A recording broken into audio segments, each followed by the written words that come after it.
नमस्कार, मैं राधा ठाकुर आप सभी दर्शकों का अन्नदाता कार्यक्रम में स्वागत करती हूं।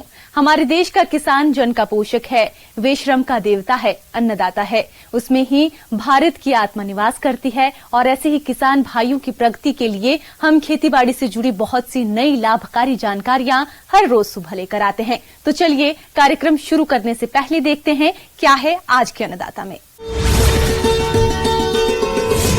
जलवायु परिवर्तन से फसलों पर पड़ रहा है दुष्प्रभाव, करें संरक्षित खेती।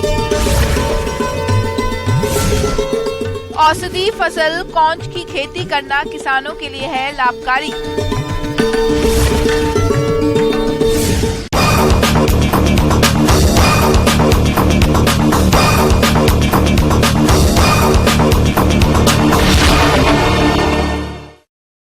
जलवायु परिवर्तन दुनिया के सामने एक गंभीर चुनौती बन गया है और दिन प्रतिदिन जलवायु परिवर्तन की समस्या और गंभीर होती जा रही है और इस जलवायु परिवर्तन का दुष्प्रभाव फसलों पर भी पड़ रहा है। जैसा कि आप देख भी पा रहे हैं कि कई बार अतिवृष्टि, अनावृष्टि और ओलावृष्टि हो रही है और तापमान में बढ़ोतरी, आंधी, तूफान, बाढ़ और लैंडस्लाइड जैसी बढ़ती घटनाएं भी आप देख रहे हैं।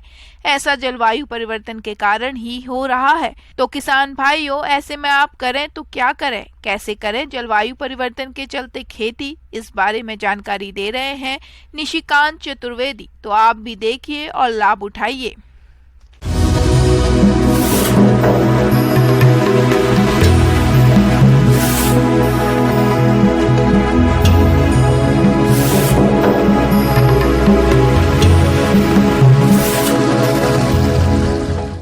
किसान भाइयों, जैसा कि आप देख रहे हैं आजकल अल्निनो इफेक्ट की वजह से मौसम बदली हो रहा है। मौसम बदली होने की वजह से जिस मौसम में सूखा रहना चाहिए था उस मौसम में बरसात हो जाती है। जहां सर्दियां बहुत ही कम पड़ती थी वहां पर टेम्परेचर इतना कम हो जाता है कि लोगों की फसल डैमेज हो जाती है। जब फसल हमारी पकने वाली होती है उस समय फसल पर पानी गिर जाता है और किसान को बहुत सारा नुकसान हो जाता है। और ये जिस तरह से ग्रीन हाउस इफेक्ट बढ़ रहा है और क्लाइमेट में चेंज आ रहा है, आगे वाले दिनों में ये समस्या आपकी बढ़ती ही रहेगी। किसान भाइयों, दिन प्रतिदिन देखने को मिल रहा है कि जलवायु परिवर्तन की समस्या एक विकराल रूप धारण कर रही है, जिसके दुष्परिणाम आम लोगों के साथ साथ फसलों और जानवरों पर भी देखने को मिल रहे हैं। और जैसा कि बढ़ती जनसंख्या को भोजन उपलब्ध करा पाना भी एक गंभीर चिंता का विषय बनता जा रहा है। ऐसे में फसलों को प्राकृतिक आपदाओं से बचाने के लिए किसानों को सुरक्षित और संरक्षित वातावरण में खेती करना जरूरी है, क्योंकि संरक्षित वातावरण यानी poly house, shed net house, green house में खेती करने से फसल पर प्राकृतिक आपदाओं का प्रकोप नहीं होता है। साथ ही किसान बेमौसमी फसलों की खेती करके अच्छी क्वालिटी की अधिक पैदावार कर पाते हैं, जिससे किसान भाइयों को अच्छा खासा मुनाफा मिलता है। किसान भाइयों, जैसा कि मैंने बताया आपको कि पूरे विश्व के अंदर टेम्परेचर बढ़ रहा है, पानी की कमी हो रही है। तो अगर हम पानी का सदुपयोग बहुत ही बुद्धिमत्तापूर्ण करेंगे तभी हम फसल ले सकते हैं, जिसका आजकल प्रचलन देखने में आया है कि इजराइल से आई पद्धति जिसमें प्रोटेक्टिव फार्मिंग है, नेट हाउस लगाते हैं, ग्रीन हाउस लगाते हैं, पॉली हाउस लगाते हैं, उसमें खेती करते हैं। ये सारी खेतियां बहुत ही उम्दा किस्म की हैं और बहुत कम जगह में बहुत ज़्यादा पैदावार ली जा सकती है। इन सारी खेतियों पर देखने में आया है मौसम का कोई असर नहीं पड़ता है। पानी की बूंद बूंद पद्धति से बहुत अच्छा उसमें पानी का इस्तेमाल होता है।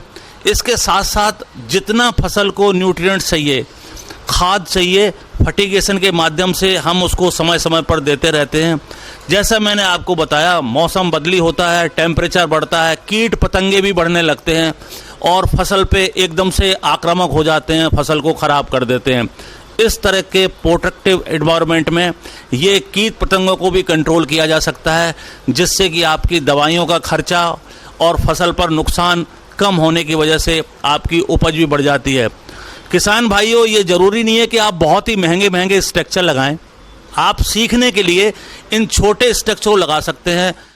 बांस, बल्ली, इनके ऊपर भी आप नेट हाउस लगा सकते हैं और अनुभव के लिए थोड़े लेवल पर इसको आप कर सकते हैं।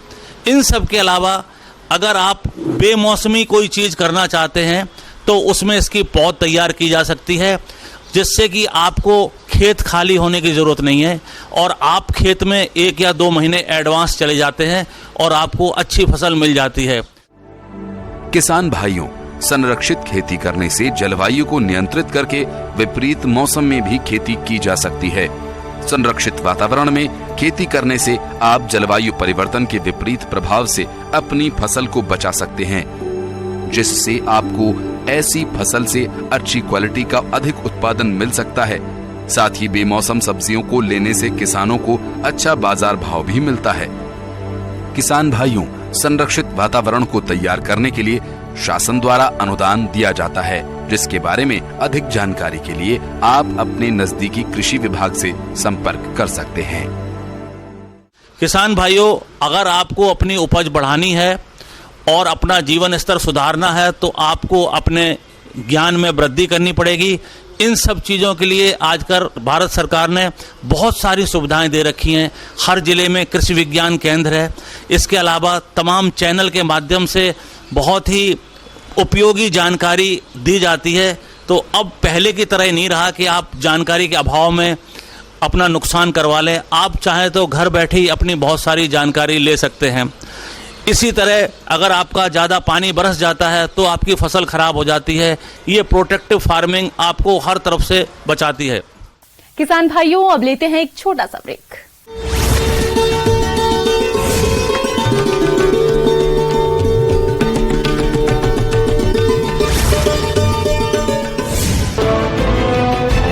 आविष्कार कर दिए हैं इस बच्चे ने। इसी चमत्कारी बच्चे का नाम है मोमीन इशाक। 11 साल की उम्र में इसके बड़े कारनामे वाकई हैरान करने वाले हैं। इशाक जम्मू कश्मीर के कुलगाम जिले के एक शांत गांव मुनाद गुफान में रहता है। 11 साल का मोमीन इशाक तेली अभी भी तीसरी ही कक्षा में पढ़ता है, लेकिन इस उम्र में ही उसने 2 बड़े आविष्कार कर दिखाए हैं। मोमीन का नया आविष्कार है एक मल्टीटास्किंग मशीन। ये मशीन एक साथ कई तरह के काम कर सकती है। उन्होंने जो मशीन बनाई है वो न सिर्फ एक छोटा फ्रीजर है, बल्कि उसे एक रूम हीटर के तौर पर भी इस्तेमाल कर सकते हैं। इतना ही नहीं, आप इसका इस्तेमाल कूलर और रेफ्रिजरेटर के तौर पर भी कर सकते हैं। सबसे बड़ी बात इसका छोटा सा डिजाइन है, जिसे आप अपनी छोटी सी कार में रख सकते हैं। इस मल्टीटास्किंग मशीन को बनाने में मोमीन को 5 महीने का वक्त लगा है। मल्टीटास्किंग मशीन बनाना ही काफी थोड़े होता है। गांव में जहां बिजली नहीं होती वहां इसका इस्तेमाल कैसे करेंगे, इसका इंतजाम भी मोमीन ने किया है। उन्होंने इसे सोलर एनर्जी से जोड़ दिया है। सोलर सिस्टम से जुड़ने के बाद अब ये मल्टीटास्किंग मशीन पावर कट में भी काम करती रहेगी। इस मशीन में एक स्क्रॉलर भी बनाया गया है। इसकी मदद से आप इसे अपनी मनपसंद के तापमान पर सेट कर सकते हैं।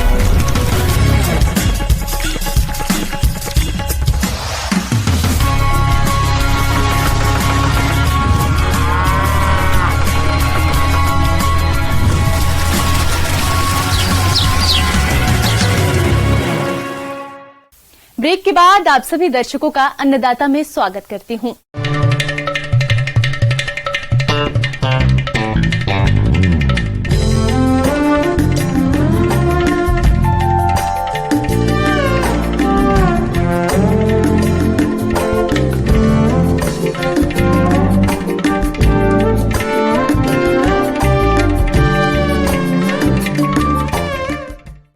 परंपरागत फसलों की खेती में बढ़ते हुए जोखिम के चलते हमारे प्रदेश के किसानों का रुझान औषधि फसलों की खेती की ओर तेजी से बढ़ रहा है और किसान इनकी खेती करके कम लागत में अच्छा मुनाफा कमा सकते हैं। तो औषधि फसलों के अंतर्गत आज हम आपको बताने जा रहे हैं कमाच यानी कौच की खेती के बारे में, जिसकी अगर आप बुवाई करना चाहते हैं तो इसकी उन्नतशील किस्मों का चयन करके वैज्ञानिक तरीके से बुवाई करें। तो आप कैसे करें कमाच की खेती, इसकी जानकारी दे रहे हैं कृषि वैज्ञानिक डॉक्टर शेखर सिंह बघेल।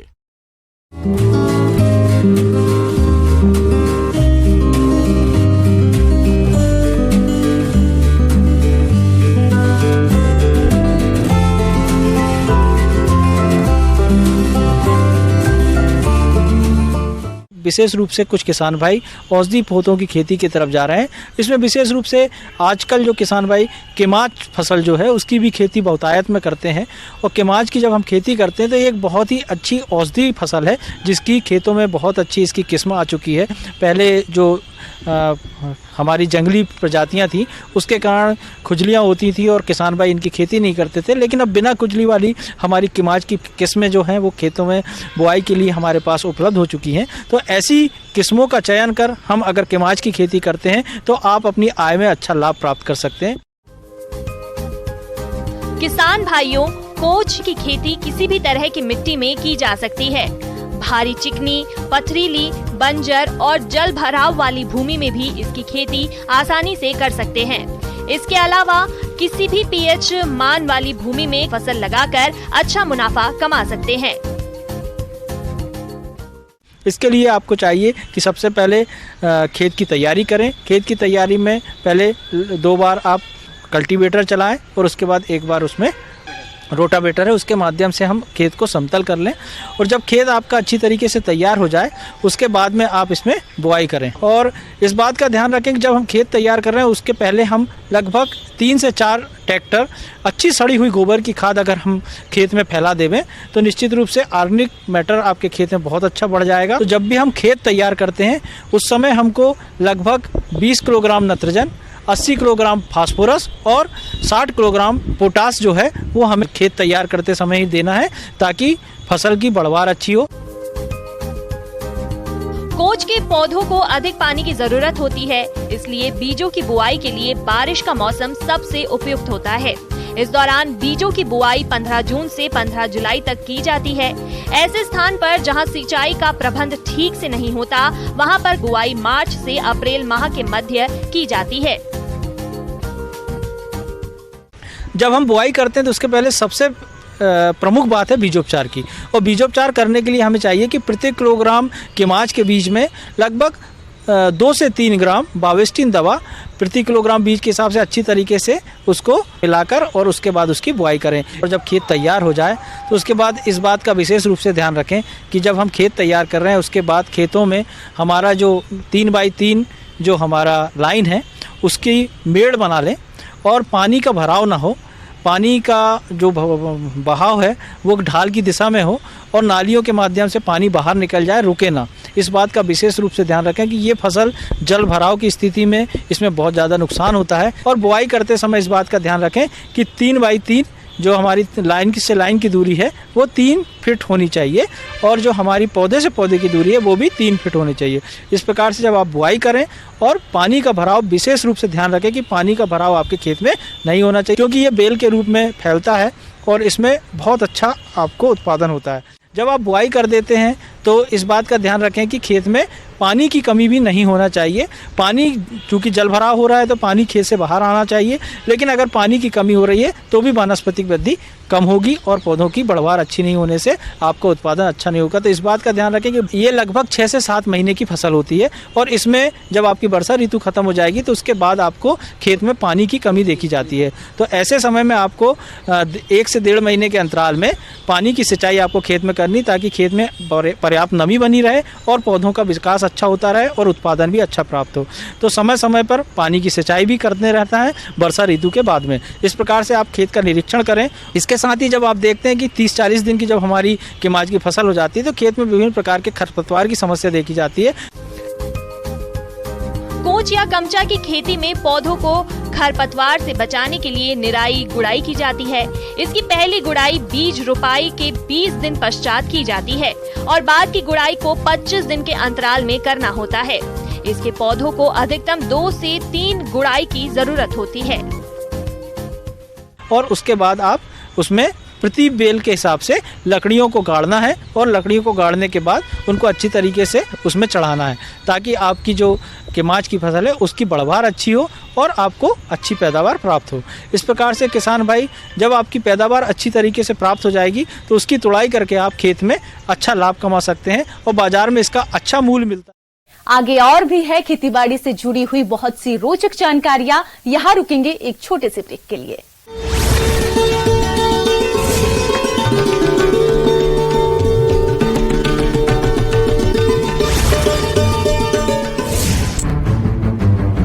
कंट्रोल बार की मदद से आप मशीन का तापमान -15 डिग्री तक भी सेट कर सकते हैं ताकि किसी भी चीज की ताजगी को बनाकर रख सकते हैं। इससे पहले मोमीन ने कॉस्ट इफेक्टिव एग इंक्यूबेटर बनाया था। इनोवेशन के लिए इस बच्चे का जुनून और दृढ़ संकल्प ही है जो आज अपनी प्रतिभा का लोहा मनवा रहा है। झीलों की नगरी उदयपुर अपनी खूबसूरती से देश ही नहीं बल्कि विदेशी पर्यटकों को भी आकर्षित करती रही है। यहाँ की झीलें, पहाड़, जंगल की सुंदरता और यहाँ की आवाभगत लोगों को खूब पसंद आती है। इसी वजह से यहाँ देसी विदेशी सैलानियों का तांता लगा रहता है। अपने दामन में खूबियों का संसार समेटे उदयपुर ने एक और बड़ा मुकाम हासिल किया है। उदयपुर को दुनिया के दूसरे सबसे पसंदीदा शहरों का खिताब मिला है। ट्रैवल एंड लीजर की तरफ से जारी मार्किंग में पर्यटकों के सर्वे के आधार पर ये रेटिंग दी गई। इस सर्वे में शहर के लैंडमार्क, कल्चर, फूड, शॉपिंग और साइट्स के आधार पर स्कोर किए गए हैं। इस सर्वे में उदयपुर शहर को 93.33 रीडर स्कोर मिला है। इसी कारण उदयपुर दूसरे नंबर पर रहा।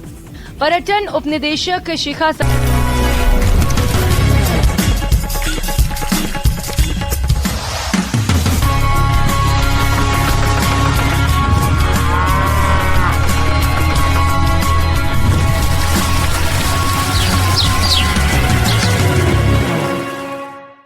ब्रेक के बाद एक बार फिर से आप सभी दर्शकों का अन्नदाता कार्यक्रम। ज्यादातर पशुपालक जानकारी के अभाव में पशुओं में होने वाले दांत, खाज, खुजली और जुए होने पर ध्यान नहीं देते हैं, जिससे कई बार इनकी वजह से पशु तनाव में चला जाता है, जिसका सीधा असर उसके दूध उत्पादन पर पड़ता है।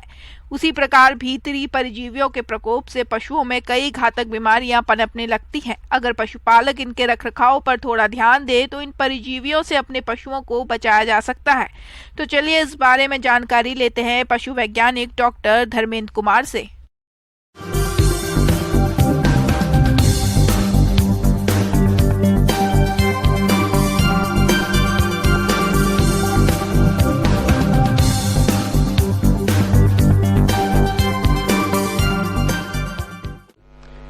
कृमिनाशक दवा का उपयोग, जिसको डिवॉर्मिंग बोला जाता है, पशुपालन में एक महत्वपूर्ण योगदान रखती है। इसका एक अलग महत्व है। चूंकि जो कृमि होता है पशु के पेट में होती है, वो क्या करता है, जो आप खाना खिला रहे हैं, जो न्यूट्रिशन दे रहे हैं उसको खा लेता है। इसके साथ साथ जानवर के अंदर ब्लड जो होती है उसको भी चूसता है, जिसके कारण अपना जानवर कमज़ोर हो जाती है। और इसके साथ साथ उसका प्रोडक्शन, मतलब दूध उत्पादन से लेकर उसकी वृद्धि सब कुछ कम हो जाती है, जो कि हिडन रहती है, आपको दिखता नहीं है। बहुत धीरे धीरे करके पशु को उत्पादन कम करती है और उसको बीमार भी करती है। किसान भाइयों, अंतः परजीवी जैसे गोलकृमि, फीताकृमि आदि पशुओं में दूषित चारा, दाना खाने से और नदी, पोखर, तालाब का गंदा पानी पीने पर पेट में हो जाते हैं, जो पशुओं के स्वास्थ्य पर बुरा प्रभाव डालते हैं, जिससे पशुओं में कई तरह की बीमारियां होने की संभावना बनी रहती है। क्योंकि बरसात के समय कृमि का प्रकोप होने की संभावना बढ़ जाती है।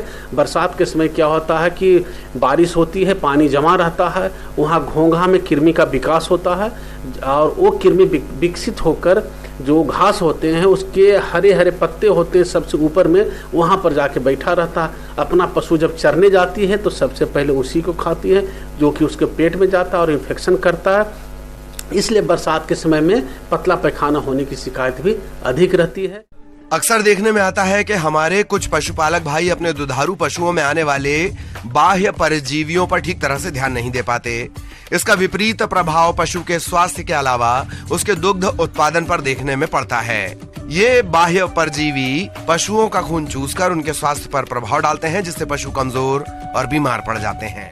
तो पशुपालक को एक सलाह दी जाती है कि समय पर पशुओं को कृमिनाशक दवा देते रहें। छोटे पशु से लेकर गाभिन पशु सभी को दी जाती है। जनरल कंसेप्शन जो पशुपालक में है कि गाभिन पशु को नहीं देना है, बच्चों को नहीं देना है, ऐसी बात नहीं है। पशुओं को सभी स्टेज में कृमिनाशक दवा का उपयोग किया जाता है।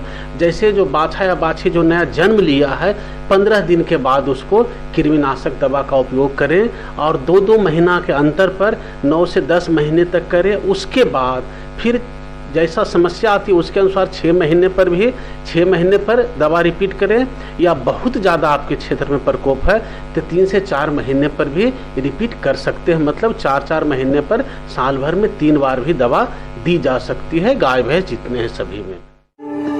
परजीवी से बचाव के लिए पशुशाला की नियमित साफ सफाई करें। हो सके तो सप्ताह में 1 बार पशुशाला को लाल दवा या फिनाइल से धोएं। साथ ही चूने का भुरकाव करें। पशुओं को बरसात के दिनों में चारागाह चराने न ले जाएं। बाढ़ ग्रस्त इलाकों से पशुओं के लिए चारा न लाएं, क्योंकि ऐसे इलाकों में चारा परजीवियों और अन्य फफूंद से दूषित होता है। पशुओं को चारा देने से पहले अच्छी तरह से साफ कर लें। परजीवी से बचाव के लिए पशु के शरीर पर अच्छी तरह से लगाएं, लेकिन इनका प्रयोग करते समय कुछ सावधानी रखें। जैसे दवाई लगाने के समय बड़े पशु या बछड़े बछड़ियों के मुंह में मुसीका लगा देना चाहिए, जिससे वो अपने शरीर को चाट ना सकें, जिससे पशु को किसी भी तरह का नुकसान ना हो। उसके बाद जब गाभिन पशु की बात आती है तो बेहिचक आप कृमिनाशक दवा का उपयोग करें। इसके लिए अलग दवा होती है, मतलब फेनबेंडाजोल कंपोजिशन की होती है। इसके साथ जो भी सेफ ड्रग हो, प्रेगनेंसी सेफ हो, वो कृमिनाशक दवा का उपयोग करें। तो मार्केट में बहुत सारी दवा उपलब्ध हैं। पशु चिकित्सक से सलाह कीजिए और कृमिनाशक दवा का उपयोग कीजिए। ऐसे नॉर्मल वे में जो उपयोग में आती है अल्बेंडाजोल और फेनबेंडाजोल कंपोजिशन की, इसका आप शुरुआत में उपयोग कर सकते हैं। अल्बेंडाजोल होती है वो 3 ग्राम की आती है, 1.5 ग्राम की भी आती है। तो लगभग जो 300 किलो वजन की गाय है, 300 से 400 किलो वजन की, उसमें 3 ग्राम के अल्बेंडाजोल से भी काम चल जाती है। मतलब इसका जो डोज होता है 10 मिलीग्राम प्रति किलो वजन के हिसाब से दी जाती है। यदि आपका पशु छोटा है, 200 केजी का है, तो उसके अनुसार आपको डोज कम कर देना है और इसको सुबह खाली पेट में खिलानी है। सुबह खाली पेट में 1 डोज खिला देनी है और इसके साथ साथ फिर 3 दिन तक कम से कम कोई भी लीवर टॉनिक या कोई भी डाइजी बूस्ट जैसे सिरप है, इसको आप दे सकते हैं पशु को, ताकि जो कृमिनाशक का काम किया, इसके साथ साथ उसका पाचन से लेकर लीवर भी साथ साथ मजबूत हो जाए, तो आपका पशु ज़्यादा स्वस्थ रहेगा। इसके बाद सबसे महत्वपूर्ण बात जो आती है, अल्बेंडाजोल, फेनबेंडाजोल चाहे ऑक्सीक्लोजानाइड ये उपयोग कर रहे हैं। इसके साथ साथ साल भर में यदि 3 बार आप कृमिनाशक दवा का उपयोग कर रहे हैं, 1 बार आइवरमेक्टिन मिला हुआ या आइवरमेक्टिन से भी कृमिनाशक का उपयोग करना चाहिए। तो साल में 1 बार जरूर आइवरमेक्टिन मिला हुआ दवा उपयोग करें, जो फेनबेंडाजोल के साथ ही मिला हुआ रहेगा। जैसे ये दवा है जो ऑक्सीक्लोजानाइड के साथ, ऑक्सपेंडाजोल के साथ मिला हुआ है आइवरमेक्टिन। इस तरह का कृमिनाशक 1 बार उपयोग करेंगे तो पशुओं में चमक भी आ जाएगी, दूध उत्पादन भी बढ़ेगी और पशु ज़्यादा स्वस्थ रहेगा।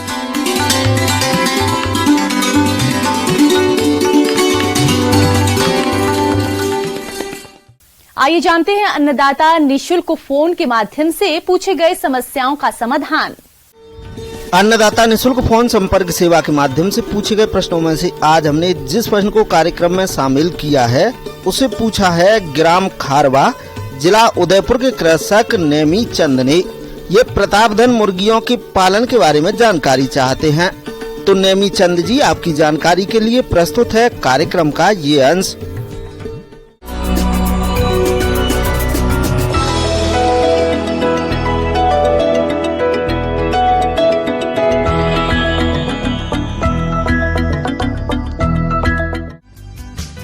किसान भाइयों, हमारे देश की अर्थव्यवस्था में कृषि के साथ साथ पशुपालन और मुर्गी पालन का एक बहुत ही महत्वपूर्ण योगदान है। मुर्गी पालन ग्रामीण और अर्ध शहरी क्षेत्रों में लघु सीमांत किसानों और भूमिहीन मजदूरों के लिए न सिर्फ आजीविका का साधन है, बल्कि पोषण सुरक्षा का भी साधन है। और यदि बात अपने राज्य की करें तो मुर्गी पालन के क्षेत्र में काफी पिछड़ा हुआ है। यहाँ कुल कुक्कुट का 60% योगदान ग्रामीण कुक्कुट का है। इसलिए मुर्गी पालकों की आवश्यकताओं को ध्यान में रखते हुए एक द्विप्रयोजनी बहुरंगी संकर नस्ल प्रतापधन विकसित की गई, जो कि ग्रामीण कुक्कुट पालन की आवश्यकताओं के अनुरूप विकसित की गई है। किसान भाइयों, प्रतापधन नस्ल में देसी नस्ल जैसे शारीरिक गुण होने के साथ साथ अधिक उत्पादन क्षमता के कारण यह नस्ल मुर्गी पालकों की पहली पसंद बन गई है, जिसके कारण प्रतापधन चूजों की काफी मांग है। किसान भाइयों, जहां तक इस नस्ल की मुर्गी की विशेषताओं की बात है, तो यह मुर्गी ग्रामीण क्षेत्रों में घर के आंगन में आसानी से पाली जा सकती है। इसके बहुरंगी होने के कारण ग्रामीण मुर्गी पालकों को ये बहुत पसंद है। साथ ही लंबी टांगे और पंख मजबूत होने के कारण ये शत्रुओं से बचाव करने में सहायक है। प्रतापधन मुर्गी के अंडों का रंग देसी अंडों से हल्का भूरा होता है और यह मुर्गी देसी मुर्गी की तुलना में 4 गुना अधिक अंडा उत्पादन करती है। इसके अलावा इस नस्ल की मुर्गियों में अंडा सहने की क्षमता भी ज्यादा है। प्रतापधन नस्ल की वृद्धि दर देसी मुर्गी की तुलना में अधिक होती है। इस तरह किसान भाइयों, प्रतापधन मुर्गियों का पालन करने से जहां एक तरफ आप इस व्यवसाय से अच्छा मुनाफा कमा सकते हैं, वहीं दूसरी ओर इस व्यवसाय से ग्रामीण क्षेत्र में रोजगार के अवसर बढ़ेंगे और कुपोषण की समस्या से भी छुटकारा मिलेगा।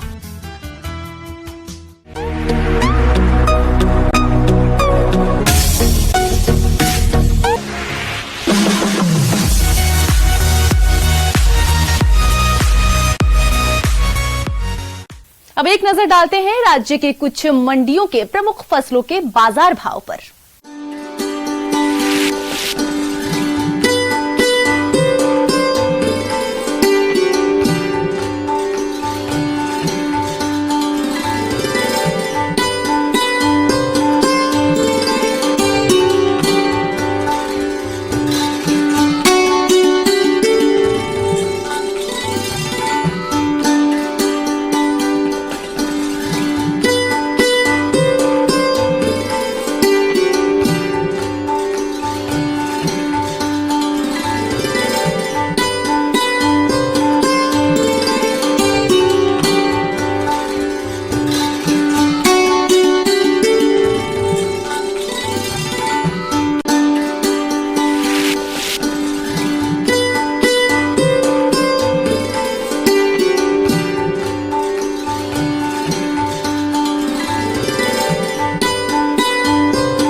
किसान भाइयों, कृषि संबंधित समस्या और सुझावों के लिए आप हमें इस पते पर संपर्क कर सकते हैं। प्रोड्यूसर अन्नदाता news 18 Rajasthan, Ramoji film city Hyderabad 501512। साथ ही आप हमें ईमेल भी कर सकते हैं। हमारा ईमेल है p18annadataraajasthan@nw18.com। इसके अलावा आप हमें निशुल्क हेल्पलाइन नंबर 180088921613 पर सोमवार से शनिवार सुबह 10 से शाम 4 बजे के बीच संपर्क कर सकते हैं।